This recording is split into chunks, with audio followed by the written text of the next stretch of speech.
李军啊，最近一段时间大家关注的主要还是张又侠和刘振立，对不对？但其实各省市一级的官员变动啊，好像也相当多，是吧？大家也非常非常的关注，现在。对啊，其实不仅各省市的官员变动多，就今年以来呢，就是这个像中广干部啊，1月份就要1月打10虎嘛，1个月打10虎就。对呀，这应该是创了纪录了。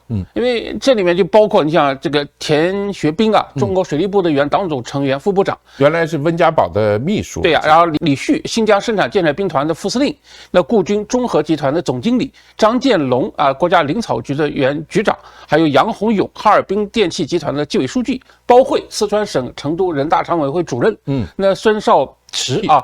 那么全国人大社会建设委员会的副主任委员，原内蒙古自治区党委书记，那么像王祥喜应急管理部的部长，还有张又侠、刘振立，总共加起来是1月份就10个，因为这个力度已经太吓人了。因为到你看2025年、2024年的时候，平均1个月大概才5个人，等于翻了1倍。而2023年的时候，平均才到4个人，就等于说这个2020年一开个头就1倍上去了。对，那么2月份呢，刚刚开头没几天了，现在又加了4个。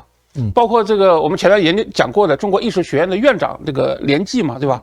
那么还有肖捷，湖南省人大常委会的副主任，还有徐一丁，中国农业发展银行的副行长，包括这几天刚刚落马的原湖南省委的秘书长啊，后来也是这个也是一个高官了，易炼红。对，因为这个易炼红这消息被一爆出来的时候，其实在微博上一下子非常热，一下进了热搜的前3位啊。他这个人可能比较火，很多人很关注他的事儿。对，我估计跟湖南去年的一些事儿有关，对吧？对。那么另外呢，这个中纪委最近2天呢，又有一段关于这个反腐的报道，我觉得特别有意思，真的，我看了觉得很有。他原话这么说的啊，他说中央纪委国家监委网站啊，这个显示今年来已有12名中管干部被查，加上被立案审查的中央政治局委员、军委副主席张又侠，军委委员这个联合参谋部长刘振立，今年以来中国已打14虎。就是说1个半月吧，现在差不多。他的意思是什么呢？也就是说，今年以来中纪委打了12个。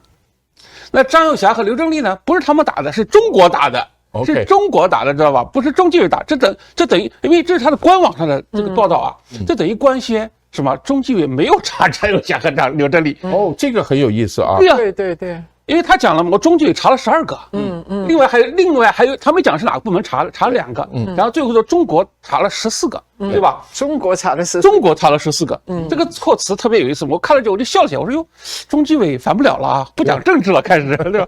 但他其实这也算坐实了，就是张又侠和这个刘振立他不是中纪委查的，也他没有合法的流程，他甚至都不是军纪委查的，对呀，因为军纪委实际上是归属到中纪委的，对呀，所以其实呢，今年按照这个趋势啊，我觉得有可能反腐要创历史最高了，新高，甚至翻几倍都是有可能。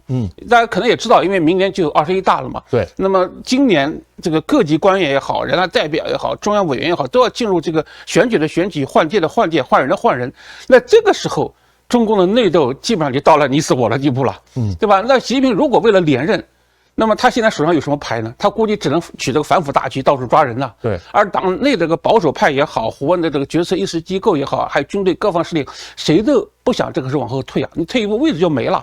所以我觉得2026年的政坛，可能是对中共的这些官员来讲是一场血与火的洗礼。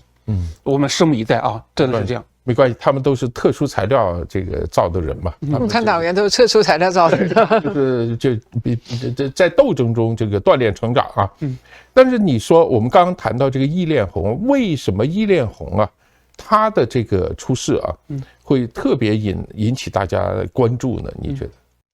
他呢，其实就是总体上，我觉得他还是属于一个技术性官僚。那么有人说呢，就是他是团派的，为什么呢？因为他做过团派大员那个周强的这个大秘嘛，对吧？但是呢，他又在2022年呢被派到了浙江省做省委书记。我觉得习近平不太可能让一个团派的人跑浙江去做一把手，这可能性很小，对，甚至不太可能。那么公开的履历显示呢，易炼红呢，他是1959年出生啊，他拥有。在1984年的时候，他就拿到了政治经济学硕士学位。那个时候的政治学可是应该很值钱的，不像现在一抓一把硕士，对吧？没错没错。84年的硕士啊，所以他应该说学历是很高的了。到2004年的时候呢，不到45岁的这个叶炼红，他就开始担任岳阳市委的书记。主政一方了。他后来呢，他担任过湖南省委的秘书长啊，长沙市的市委书记啊，沈阳市的市委书记啊，后来又成了2021年成为江西省委书记，并在2022年调任浙江省委书记，其实他做了不到1年，大概就做了10个月就卸任了。后来呢，又到全国人大去谋了一个副主任，算是后来就退休了嘛。据说呢，对他仕途影响比较大的呢是2个人，一个呢是贺国强。那贺国强其实他也是一个在江派和胡温之间玩平衡的一个人嘛，对吧？贺国强其实原来大家认为他偏江派，但最后在查薄熙来的时候，倒向了胡温。那么叶炼红有可能跟他比较像，就是这个风向朝哪边，他朝哪边倒。那么另一个呢是周强，周强呢是一个这个团派大员了，胡春华之前的团中央第1书记嘛。对。那么他在湖南任省委书记的时候，叶炼红是他的这个大秘，就算是这个大管家了，就省委秘书长。对呀，秘书长嘛，秘书长就是大秘啊。不过叶炼红呢，他其实已经退休2年了。他上个月还曾经公开露面嘛，在浙江省政协这个13届四次会议的这个上面他有个闭幕式的时候，他还参加了啊，还坐在主席台，所以呢，大家觉得他好像没事儿。现在呢，说他被查呢，主要是指说他跟有一个案件有关，叫一个湖南7公子的案件。湖南7公子。对，那么这个所谓七子之一呢，他其中之一个呢，就是叶炼红的儿子叫易世威。那么大家可能还记得啊，就是2024年9月19号的时候，那个湖南省财政厅那个女厅长刘文杰嘛，被2名商人不是抱在一起坠楼身亡的嘛？对，官方说是遇害，其实民间呢他是质疑这里面是经济纠纷，他就传说这个刘文杰呢曾经为这个数亿元借贷做担保，这个资金呢是流向了这个7公子的圈子里头去。他被点名呢，还包括前那个湖南省政协这个副主席，2024年被判无期的这个易鹏飞的儿子，前湖南省政协主席，2024年7月落马的李薇薇与前夫之子。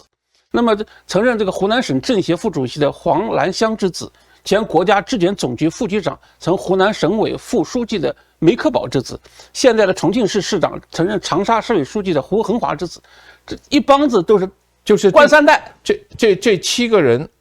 这7个人叫湖南7子，叫湖南7子，叫湖南。他们其实就是一个典型的一个湖南的，应该是官3代了吧？咱们原来叫上面叫官2代嘛。对，我知道湖南是一个比较厉害的地方，就是地方势力非常厉害，相当厉害，外面人插不进去的。他有的那个地方的企业，就是有这些人马啊，就是这种这个省里面的最厉害的这些人，他们的这亲属啊、子女看上了，说拿就拿。一点办法都没有，最后还有很多啊，就你企业家顶着，最后你给搞的这个家破人亡的挺多的。其实湖南原来有个最厉害的企业，民营企业都搞不过他们，就3一重工。他原来是在湖南长沙市总部吧，到最后因为我跟他们有合作往来嘛，他们当时实在顶不住了，说这个湖南的地方人太厉害，他们最后把总部搬到北京去了。那么就是我们刚才讲的那个财政厅厅长这个刘文杰，他不是坠楼后不久嘛，大概也就1-2个月。叶炼红就在浙江省委书记就下来了，所以这里面跟他可能真的有点关系的。对，现在很多落马你看都不是这个1线的官员，很多都已经退休或者起码说接近退休了，是吧？起码我们包括一些已经去了人大或者政协这些人呢，结果这2年都给翻出来要重新查。我觉得这个里面有点像一潭湖水。这个抓2条鱼，但这2条鱼呢，这个叫做我们中国人说叫水深池大王八多。你去抓的时候，大家一翻腾，里面各种沉渣全部都起来了。不管你是大大小小，是以前的早就沉下去了，早就全部给翻起来。现在是非常热闹啊。对，以前呢，大家一种概念就是你退休了啊，那基本就安全了嘛，因为不参与官场斗争了。但是现在这种观念已经完全被颠覆了。你像今年咱们1月不是打石虎吗？有1半是退休的，就5个。你看那个首虎叫田学兵嘛，他就是这个中纪委通报的时候就说啊，这位水利部部长被查。新加坡联合早报就特别还提到啊，他已经退休2年了，然后还仍被查。后来那个张建龙他是中纪委通报的时候说他这个林草局的局长嘛，对吧？公报也提到他已经离任多年。属于典型的退下来的也要查的，然后像那个哈尔滨电杨洪勇啊，还有原来后面的那个成都的人大主任包慧，还是个女的，那她都是退下来之后再被查的。因为现在呢，就是中纪委他第一个他本身也在翻旧账，而且呢就是这查利益链呐，这个利益链一拉就一串嘛，包括还要叫深挖，那么这一挖就把这些已经退休的官员就挖起来，就挖了更多。而且呢，就是甚至啊，有些地方的纪委、省里面一些纪委，他们把查退休高官作为一种创收方式。就是说，据说啊，说平均查一个退休的厅级干部，大概他们能捞到1个亿，应该是可以的。